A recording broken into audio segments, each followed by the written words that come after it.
আমাদের পক্ষ থেকে তার প্রতি এবং তার পরিবারের প্রতি বেগম খালেদা জিয়ার প্রয়াণে সহমর্মিতা জানিয়েছি এবং প্রসঙ্গক্রমে অনেকগুলো রাজনৈতিক বিষয় নিয়ে আলোচনা হয়েছে। নির্বাচন বিষয়ে আসলে যে আলোচনাটা আমাদের ইতিমধ্যে আমাদের নির্বাহী সমন্বয়কারী বলেছেন যে বাংলাদেশে এই নির্বাচন কেন্দ্রিক ভোট কেন্দ্রিক যে রাজনৈতিক সংকট এইটা যাতে আর কখনো তৈরি না হয়, সুষ্ঠু নির্বাচন এবং তার মধ্যে দিয়ে জনগণের মতামত প্রকাশ করার স্বাধীনতা নিশ্চিত করা এবং সেইটা কার্যকর করাটাই মানে বাংলাদেশের সামনের লক্ষ্য এবং এটা বিএনপির পক্ষ থেকে জনাব তারেক রহমান এই বিষয়ে তার অঙ্গীকার পুনর্ব্যক্ত করেছেন। আমরাও আমাদের যে লড়াই করছি এর জন্য সেটা আমরা লড়াই চালিয়ে যাব এই প্রতিষ্ঠার জন্য, সেই কথাটা আমরা বলেছি।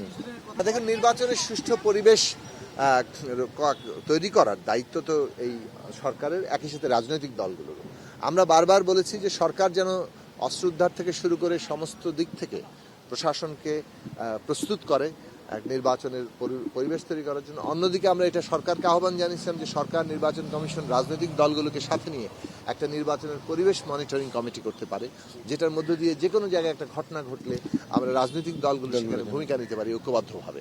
ফলে এইটা এখন জরুরি, প্রত্যেক দলকেই মনে রাখা দরকার যে আমরা একটা জাতীয় পুনর্গঠন কালে আছি, একটা গণতান্ত্রিক উত্তরণ কালে আছি। এই কালে আমরা যদি আসলে আমাদের এটাকে সুষ্ঠুভাবে এগিয়ে নিয়ে যেতে না পারি, আমরা সবাই ক্ষতিগ্রস্ত হব। নির্বাচন কোনো বিকল্প নেই এই মুহূর্তে, কেননা একদিকে যেমন ন্যায় বিচার মানুষের দাবি, তেমনি সংস্কার তো মানুষের গুরুত্বপূর্ণ আকাঙ্ক্ষা, রাষ্ট্রের গণতান্ত্রিক রূপান্তর গুরুত্বপূর্ণ আকাঙ্ক্ষা।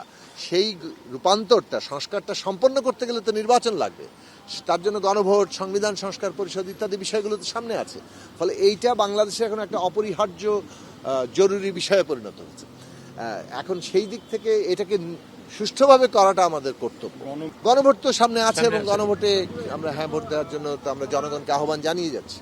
এই আলোচনা চলছে আর চলবে।